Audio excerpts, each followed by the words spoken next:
तर नमस्कार मित्रांनो, सर्वांना गुड मॉर्निंग.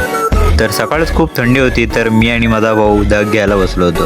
मग काय धग घेतला आणि लगेचच कॉलेजला निघालो. तर मित्रांनो, जाता जाता मला एक प्रश्न तर प्रश्न असा आहे, उत्तर काय कमेंटमध्ये नक्की सांगा. तर आता दर्शील आला आहे, तर मी निघालो आहे कॉलेजला. आता आम्ही जातो आहे कॉलेजला. मी नेहमी चालतच जातो आणि चालतच येतो.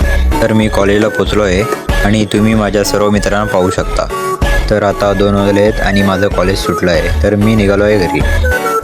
तर तुम्ही पाहू शकता, मी आत्ताच घरी पोचलो आहे आणि फ्रेश होईन आणि मी जेवायला. तर मित्रांनो, मी अभ्यासाला बसलो होतो आणि माझा छोटा भाऊ आला पेरू घेऊन. मग काय, मी बोललो आधी पेरू खाऊ मग अभ्यास करू. तर तुम्ही पाहू शकता, त्याने मीठ मसाला टाकून आणला आहे. आणि आजचा माझा छोटासा ब्लॉग आवडला असेल तर लाईक करा, सबस्क्राईब करा.